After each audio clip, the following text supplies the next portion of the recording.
Good morning. Um,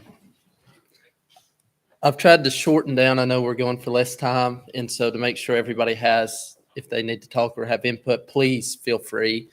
Um, Most of y'all have, a lot better input than I have, and so I really appreciate the help. So anytime you would like to add something, please um, feel free. I've went back. I've tried to take this lesson and kind of follow the format Trevor has been doing, just really analyzing the trial and what's happening with the context, so that we understand kind of all the pieces that are at work here. Um, and so I've really enjoyed um, through John, kind of learning more about other characters other than just Jesus and the disciples. And so um, Herod was one of them. The Tetrarch has been very interesting, and I found Pilate very interesting here and everything that's going on, because I never really understood till I spent a lot of this week trying to understand everything that's gone into what's happening. And if you don't have a MacArthur like commentary book, he has some awesome stuff on really the historical context and the background of what was going on with Pilate and Herod and all this in the trial. And so we'll just pick up here. We'll be in John 19, verses 1 through 16, if you want to go ahead and turn there. Now, we know, like as we state almost every time, is that the purpose of John's gospel is that we know, but these things were written that you may believe Jesus Christ is the Son of God, and that believing you may have life in his name. Okay, and as we get into chapter 19, this is the last chapter of the trial. The trial is wrapped up in this chapter. You go here from this chapter directly from Pilate to the crucifixion. Okay, and so I'll go ahead and read John 19, 1 through 16. So then Pilate took Jesus and flogged him. And the soldiers twisted together a crown of thorns, and they put it on his head and arrayed him in a purple robe. They came up to him saying, "Hail, King of the Jews," and struck him with their hands. Pilate went again and said to them, "See, I'm bringing him out to you, that you may know that I find no guilt in him." So Jesus came out wearing the crown of thorns and the purple robe. And Pilate said to them, "Behold the man." When the chief priest and the officers saw him, they cried out, "Crucify him, crucify him." And Pilate said to them, "Take yourselves and crucify him. I find no guilt in him." The Jews answered him, "We have a law. According to that law, he ought to die, because he made himself the Son of God." When Pilate heard this statement, he was even more afraid. He entered his headquarters again and said to Jesus, "Where are you from?" But Jesus gave him no answer. So Pilate said to him, "You will not speak to me? Do you not know that I have the authority to release you and the authority to crucify you?" And Jesus answered him, "You would have no authority over me at all, unless it had been given to you from above. Therefore, he who delivered me over to you has the greater sin." And we'll stop right there for now and just look at that part. And if we have time, go. And I love the answer at the end. I love the answer at the end. So if you're not familiar, I know Trevor and the other guys have kind of talked about it. Pilate is pretty much the governor of this area. When Rome would take places over, when they would conquer, they would leave the people's culture and religion intact, in place, some type of governor, ruling figure, pretty much to make sure that there were no uprisings, the peace was kept, and you paid taxes. The biggest, you paid taxes, okay, which most of the Jewish people hated the most. Okay, taxes are not a new thing, I guess, and the feelings definitely probably haven't changed on the subject, but that's the idea. Okay, so you have really almost two governing bodies pinned against each other. And what you have is you have the Jewish leadership, the Sadducees, Pharisees, Caiaphas, the high priest, and you have Pilate. Okay, and Pilate's job specifically is to make sure that things run smoothly in his area, that taxes are taken, there are no uprisings, pretty much, and it's run efficiently. Okay, now things have not been smooth for Pilate in the past. Like if you look at things he's done, things that have happened for Pilate specifically, okay, there has been a ton of conflict in this area. There's constant uprisings. The Jewish people do not like the Romans. Okay, they feel like they are not to be ruled by anybody but God. Okay, and Pilate's done a couple of things, especially early in his governorship, that caused major problems. Okay, so there's two specific incidents in which the Jews had direct conflict with Pilate. Okay, and you can look back not only, I think one's mentioned earlier in Matthew, but there's also others in like historical references. Josephus, the historian, marked a lot of them. And so one of them is that he brought Roman standards, okay, which are, the big flagpoles that have the images of their gods, into Jerusalem around the Passover earlier, which started a huge riot. He didn't want to remove them. They had a riot for probably about 5 days. The Jewish people were furious, and they wanted these standards removed. Pilate did not want them removed. Pilate thought it was a show of Roman power. They needed to understand who was in charge. This lasted 5 days until finally he was forced to remove these Roman standards out, okay, of Jerusalem. Okay, so that was one major incident, which does not look good. And all these guys are trying to move up the political ladder. That's the idea. You want to run well so you can be a governor of a more important province and then on into the Senate or government, however Roman government worked. I'm not an expert.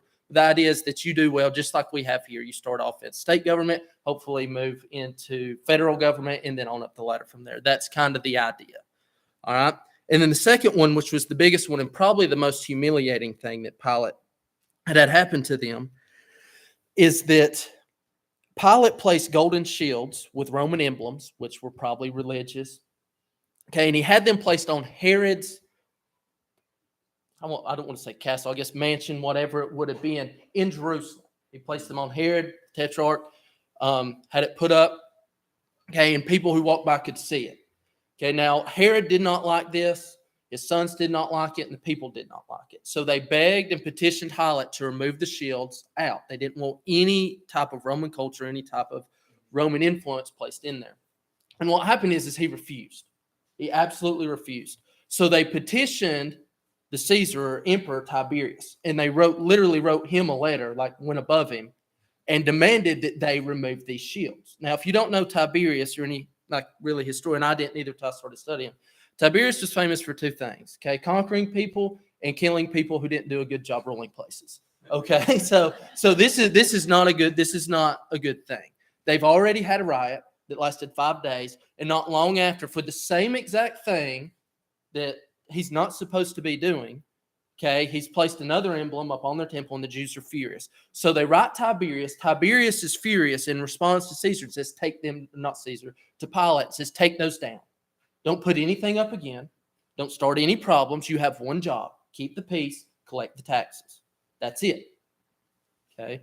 So the idea when these two factions come together, they're not friends. Okay? There's a lot of tension there. Pilate does not like the Jewish leadership. The Jewish leadership does not like Pilate. Okay? And so that's what you have. So it's a very strange team, and it's very strange circumstances when you think about how this is working. Okay, now Pilate also has a lot of fear because at any time he can be removed from power and replaced or be killed. And so when Jesus is brought to him, he knows that if he kills Jesus, of course, we all know there's threat of an uprising from Jesus' followers. If he doesn't, there's threat of an uprising from the Jewish leadership themselves. And so he's kind of in between a rock and a hard place. And that's kind of the context you need to see when you're reading this of what's happened. Okay, he cannot afford really another mess up, right? It's that bad. It could literally cost him his life, and he knows that. Okay, if you don't know how Tiberius came to power, there were like 3 people above him. When he came to power, they were all kind of challenging for that role, and so Tiberius killed them. Okay, it's not anything new. It's not new in Roman politics. They just kill political enemies a lot of the time, but that's where we are when 19 starts. So just so you understand kind of the context and what's going on. And so I'm just going to focus on the first 5 verses. So I'll reread those so we get an idea. Then Pilate took Jesus and he flogged him, and the soldiers twisted together a crown of thorns, and he put it to his head and arrayed him in a purple robe. They came to him saying, "Hail, King of the Jews," and they struck him with their hands. Pilate went out and said to them, "See, I'm bringing him out to you, that you may know that I find no guilt in him." So Jesus came out wearing the crown of thorns and the purple robe, and Pilate said to them, behold the man. Okay. The idea being this. He's hoping that he can kind of meet them halfway. If I beat him, if I humiliate Jesus, if I make him look like a fool, maybe they'll relent on him being executed. And in Pilate's mind, the idea is that I can come out of this clean. Both sides are happy. Jesus' followers may not be the happiest, but at least he's still alive. And the Jewish leadership should be happy with his punishment and humiliation.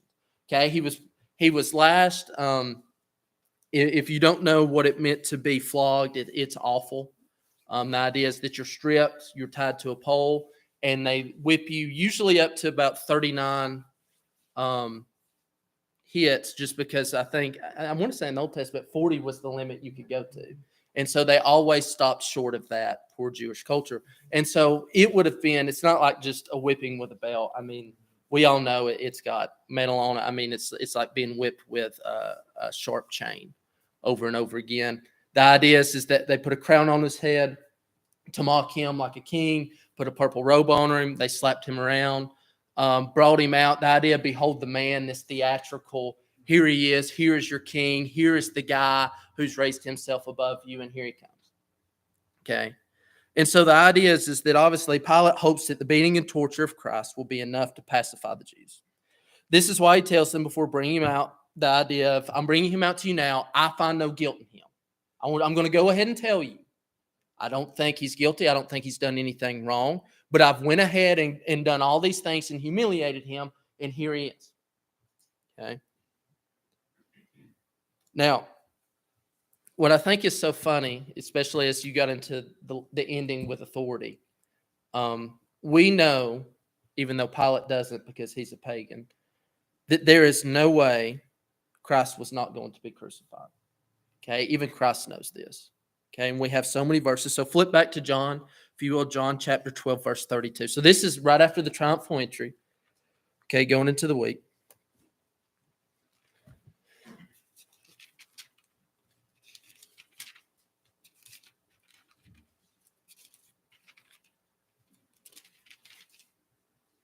Does anyone want to read that for us? John 12, 32. And you can start honestly. Let me see. You can go ahead and read to 34. If you'll just read 27 through 34, that can cover most of it. Now my soul is troubled. And what shall I say? Father, save me from this hour? But for this purpose I've come to this hour. Father, glorify your name. Then a voice came from heaven. I have glorified it, and I will glorify it again. The crowd that stood there and heard it said that it had thundered. Others said, an angel has spoken to him. Jesus answered, this voice has come for your sake, not mine. Now is the judgment of this world. Now will the ruler of this world be cast out. And I, when I'm lifted up from the earth, will draw all people to myself. He said this to show by what kind of death he was going to die. So the crowd answered him, we have heard from the law that the Christ remains forever. How can you say that the Son of Man must be lifted up? Who is this Son of Man? Okay. And so that's where you get. So this is Jesus when he first enters Jerusalem. Okay. He's teaching, people have gathered around. This is literally the first thing that he begins to tell them.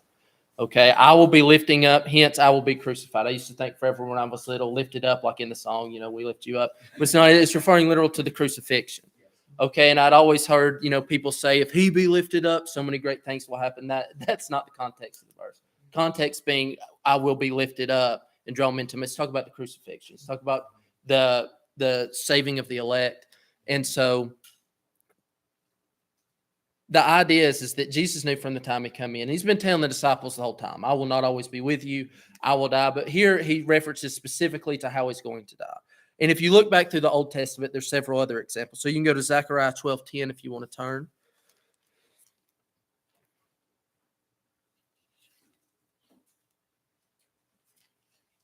And then I can just read this. So in Zechariah 12:10, okay, we get a prophetic almost vision of what's going to happen to Jesus, and it starts, and I will pour out on the house of David and the inhabitants of Jerusalem a spirit of grace and pleas of mercy, so that when they look on me, on him who they have pierced, they shall mourn him as one who mourns for any child, and weep bitterly over him as one weeps over a firstborn.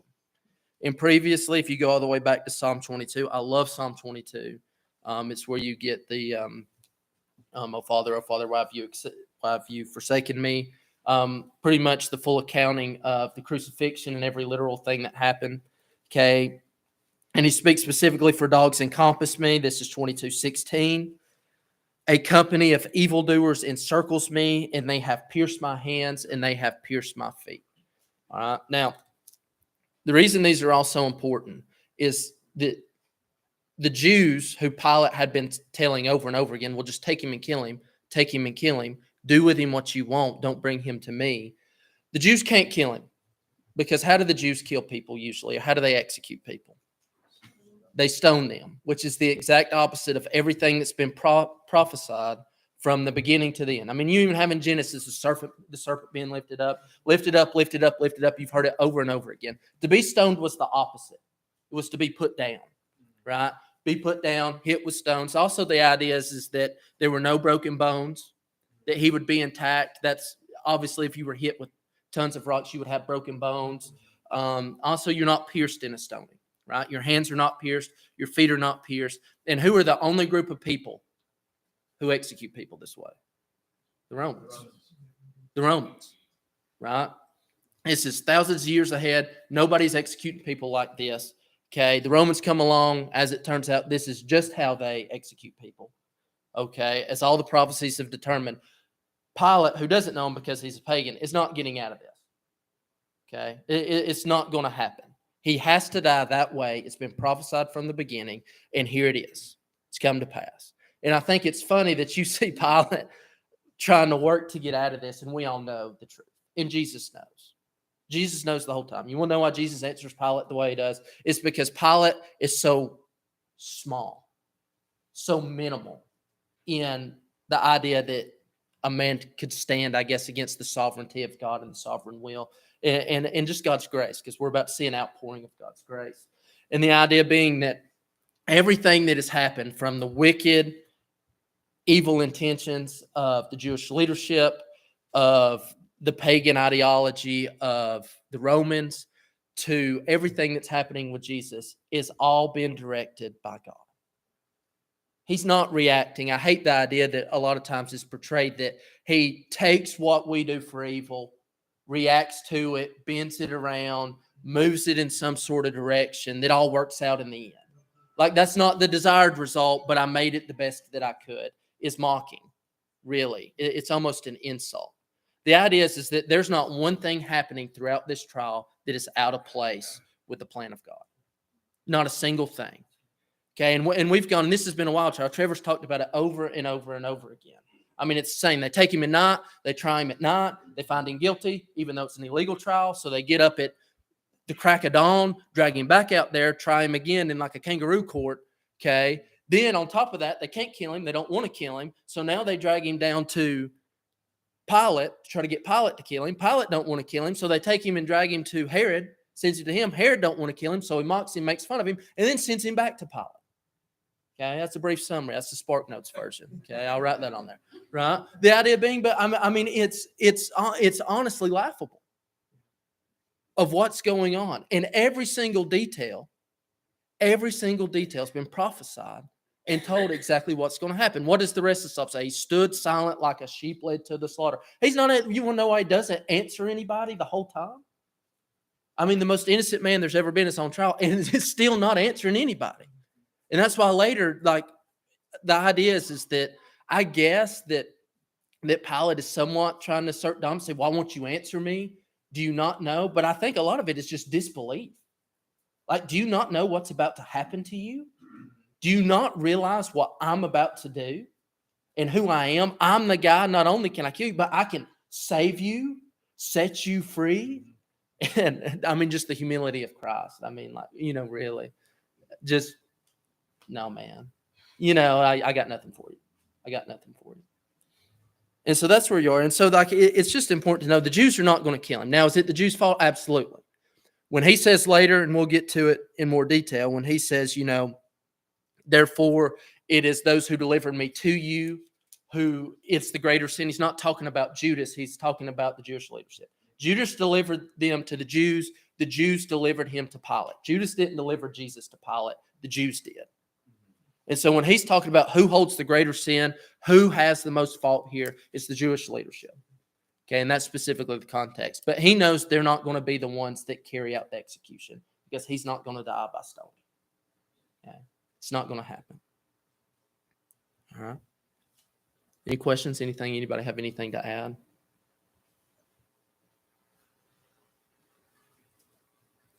If not, we'll move right on to 6.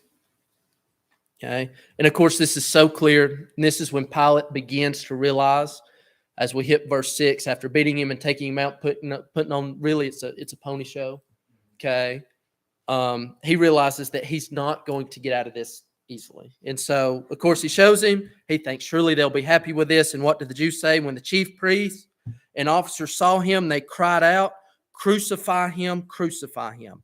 And Pilate said to him, "Take him yourselves and crucify him, for I find no guilt in him." And the Jews answered him, "We have a law. According to that law, he ought to die because he has made himself the Son of God."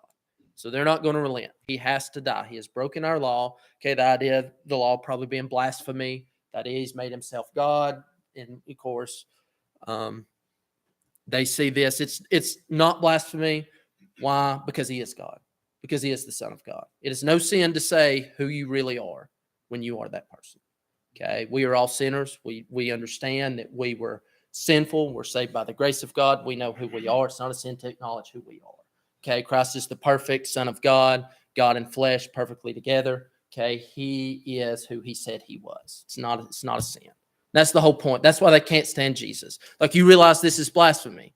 Jesus pretty much the whole time is like, it would be blasphemy if you said it, but it's not blasphemy if I say it because I am who I say that I am.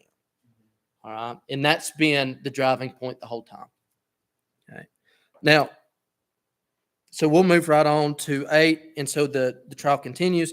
So when Pilate heard this statement, he was even more afraid. The Greek word it uses for afraid is actually phobe, I think is how you say it. It's where we get phobia from. That is like, it's not just normal afraid. He's terrified. Like, it's the word like arachnophobia, the idea that you're just terrified of spiders. That's where we get this. It has a little more meaning than just afraid.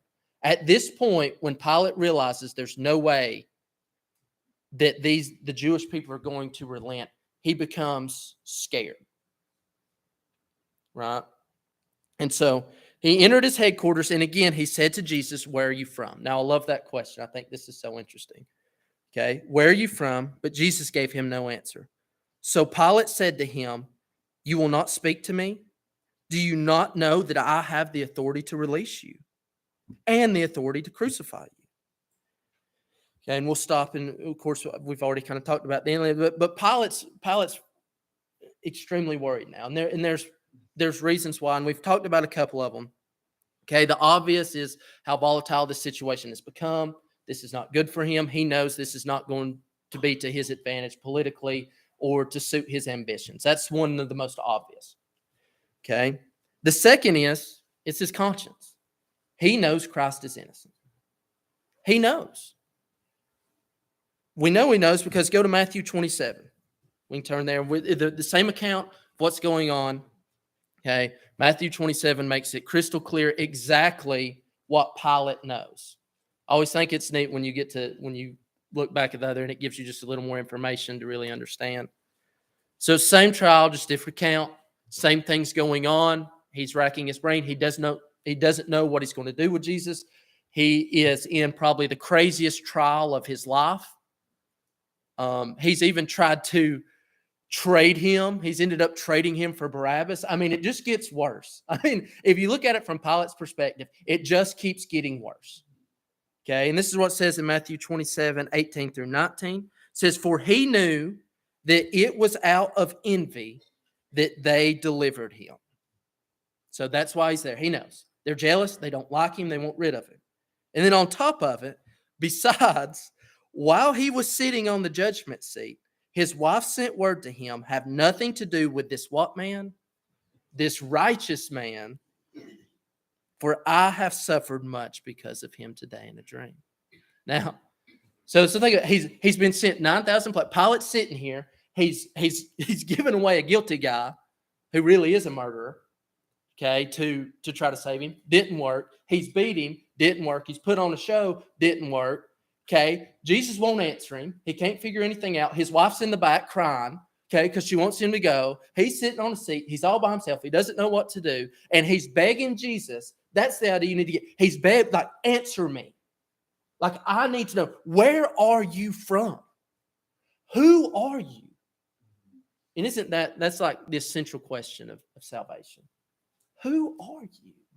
Where are you from, right? We all know Jesus existed, at least historically.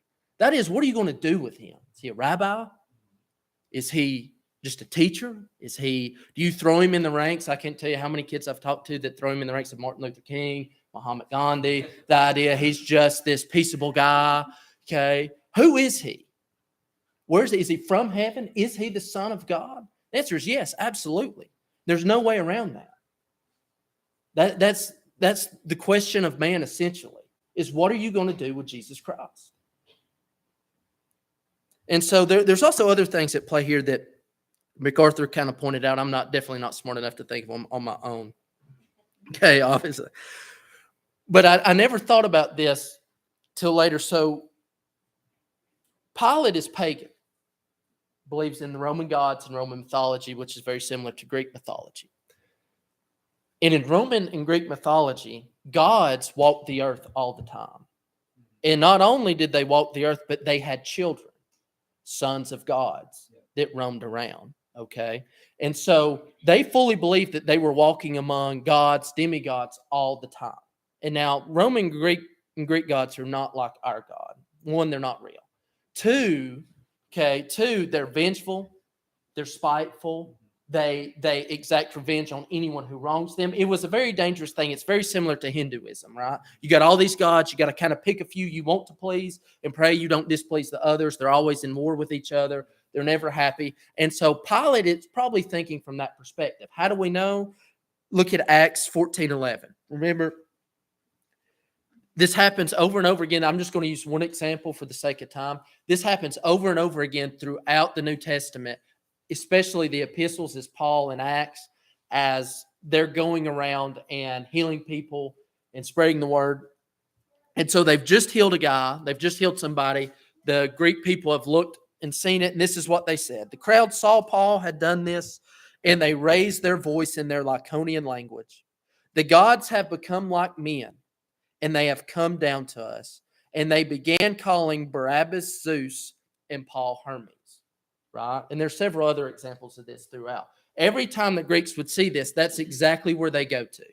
The Greeks or Romans, they see that, and they say, obviously, this is Zeus. This is Hercules. This is the God walking among us. So not only is he worried ambitiously, is he worried just about doing the right thing in his conscience, he's also worried from his own pagan perspective of, maybe this is a God, right? Which is kind of ironic because he's gotten a little bit farther than the Jewish leadership. He's not all the way there. He's not, right, but he's ahead of Caiaphas to some extent, right? But the idea being, right, that is this a God who's going to punish me? And that's the idea. Where are you from? Who are you? You know what I'm saying? Like, if you're the son of Zeus, if you really are a God, let me know. I mean, I think when you understand the context of everything that's happening, I think Pilate's almost willing to believe what Jesus has to say. I think we need to understand that. I think Jesus knows. I mean, of course he can. He's got all authority under heaven, right? But Jesus could tell him simple answers that would free him, that would lead to him being released. And that's the point of, do you not realize I have the power to release you? Like, I don't think you're guilty. Just give me something. Help me help you, right? I want to release you. Like, I don't know what you are, where you're from, but I know you're not like these guys standing out here, full of envy, full of pride, trying to advance themselves, right, politically. I know you're not one of them. So who are you? And so Jesus decides to give him just a little lesson on authority, okay, at the end of this, which is kind of a sting. I mean, if all the answers you think you're going to get is as Pilate begins to tell him all of his authority, right? Jesus is like, let me tell you about your authority. You got none. Okay, you're lacking it. There's none, right? The ones who delivered me to you, that's why you have what little authority you have, right? And the only reason they have any authority is because I gave it to them, right? Because he says, nobody takes my life. I give it freely, right? So he just tells them, he's like, look, I've already explained to them. I'm just going to tell you to skip the lesson in the middle, right? They gave me to you. You have no authority. I've already explained to them they have no authority, right? I have all authority. Okay, that's the idea. But that's all he says. That's all he says. We get no more. None. Okay. And so now, okay, Pilate is even more terrified. You see this getting worse. It's like a snowball effect. So now he knows maybe he is a god. Maybe he is from heaven or Olympus or wherever these gods are that says, I have no authority, right? Who would tell me that? A god. What prisoner would stand before a Roman governor and say, you have no real authority? A god. Because the only one above Caesar, and Caesar himself was thought to be what? A god. Right? And the governor is just an extension of Caesar. That's the idea. So who would tell a man like this? A god. And that's where his mind goes. So he goes back out, and so that's where we hit 12. Okay. From then on, Pilate sought to release him. So from that moment, Pilate's like, no. Okay, it's not going to be me, right? He's trying to release him. But the Jews cried out. Now listen to this. This is so, and I'll go into more detail hopefully at the end, but I love this last part. If you release him, you are no friend of Caesar. Everyone who makes himself a king opposes Caesar. You want to know how you know that Pilate is worried about his political ambitions? This is a threat. This is an absolute threat directly to Pilate. If you do not kill this man, we will riot. Crazy things will happen, but we will make sure that everyone knows what? You are a traitor. You are no friend of Caesar. Okay? You are no worker of Roman authority. And we'll make sure that either you're killed or you never have any political power ever again. This is a threat. That's exactly what it is, right? And it's what he's been worried about the whole time. Okay? Now, before we move on, let's flip really quick to Matthew 10, and I can read it.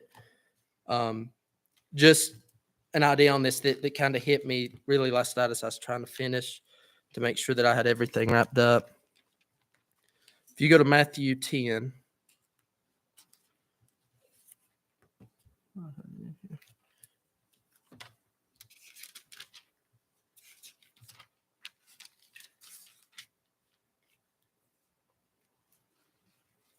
so I'll start in 24 just so some background. So he's talking about the meaning of discipleship here. This is earlier on.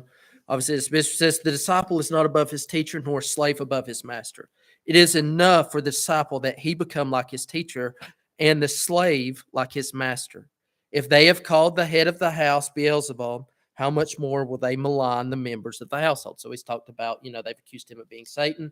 Okay, and he's filling them in. Okay, they've threatened him. We will let everybody know who you are, right? This would have been a big deal to other Jewish members to be outcast from society. And this is Jesus's answer. Okay, when put in the very same situation Pilate's in, right? And all the disciples, they're worried about it. Like, what's going to happen to us socially? What's going to happen to us culturally? Are we going to be cast out? Are we going to be no friends, no money, no fun? Is this how we have to live? And he said, that's what he's talking about. He said, you want to be disciples? This is what discipleship means. And this is what he goes on. This is the lesson that he teaches them. Therefore, do not fear man, or do not fear them, for there is nothing concealed that will not be revealed, hidden that will not be known. Okay? We get it later, right? We've always heard the context. Do not fear him who can kill the flesh, but he who can kill, right, the soul, right? The idea being one, we've always taken that also as, right, there's greater pains to bear, obviously. Okay? And so as we wrap this up, and we'll go to finish, and I'll end on the last verse. The idea being that the fear of man in our age, because men are what? Wicked and evil. The fear of men will lead you to do terrible things. Because the only way to please wicked and terrible men is to do wicked and terrible things. So not only, obviously, for salvation purpose, fear not man, fear God. But the idea also being what comes to the fear of man. And what drives the fear of man. You also get this entire trial we've had, this image of Christ's humility and the pride, arrogance, and ambition of all the other leadership, Roman or Jewish, right? What is at the heart of the fear of man? Most usually it's pride, it's ambition, okay? It's these things we want to be accepted. We've given them great words now, self-esteem, right? Acceptance, okay? Peer pressure, right? We'll do anything to cap it. Peer pressure is simply the fear of man. It really is. And I'm not saying that I don't have sympathy for people who struggle. We all have struggles. I struggle with pride. I struggle with ambition. I'm not trying to make light of that we're not at war, that we're not battling through that. But that's why it's so important that we don't give into it, because that's exactly what Pilate is dealing with here. Everything he's ever wanted, all his hopes and dreams and acceptance of rising probably through the ranks, right? Fear for his own life, of what Tiberius could do to him. Fear of what the Jews are going to do if he does not give them their way. Knows fully that Christ is innocent. Right? So when Pilate heard these words, he brought Jesus and he sat down on the judgment seat at a place called the Stone in the Pavement in the Aramaic of Gabbatha. I hope I pronounced those right. Now, it was the day of preparation of the Passover, right? We know what's about to happen, the Passover lamb. Right? I love how it works. Just as it's going, the lamb is preparing to be sacrificed for the sin of man. And they cried away.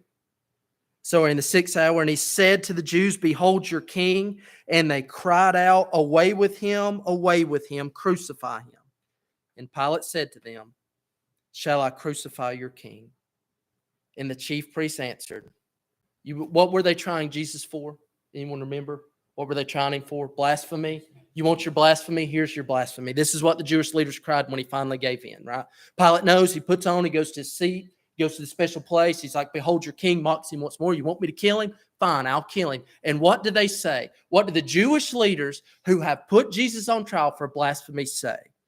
"We have no king but Caesar," right? That's the world.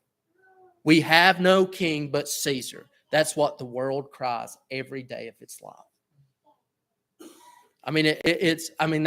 That last statement's like a dagger when you think about it. What's the first commandment? What's number 1 in Exodus 20? Yeah, no gods before me. No gods before me. That's number 1. I'd probably forget 4 or 5, but number 1. So he delivered him over to them to be crucified. Okay. And that's how we end the chapter. I heard a great, as we close out in prayer, I heard an awesome thing. One of the Puritan writers, MacArthur, referenced him too. Jesus' whole life was a crucifixion. The Creator was born through the creation. Okay, the richest man ever, the richest God of everything he owns, he's created, was born in a manger, was poor all his life. The man with all authority had his authority constantly questioned.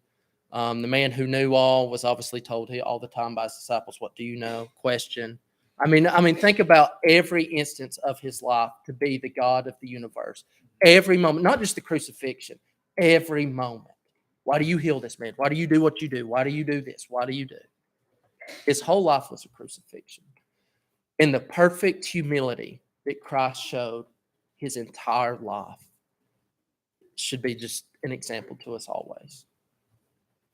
And just think about that in terms of Caesar and these leaders. You see what pride and ambition drive men to do. And you see how people with humility react to the situation. And so, if there's any takeaway from this, let us be humble. Let us emulate the humility of Christ. Let us not fear men. Let us not seek our own ambitions through our own pride. There's nothing wrong with wanting to work and work well and do good things. But the moment that becomes bigger than Christ, the moment that becomes more important than everything else, you now fear men. I mean, that's where you are. And so we'll close in prayer. Um, Your Heavenly Father, God, we're so thankful for your Son, Jesus Christ, and not only for what he did for us on the cross, but the example that he set.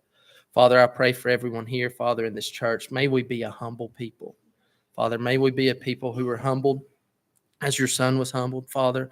May we seek to fear you, Father. May our decisions be driven by you in acknowledging of who you truly are and not out of fear of men, of wicked and envious people, Father. God, sanctify us, grow us, Father. We thank you for your word um, and all that it has for us, Father. In your name we pray. Amen.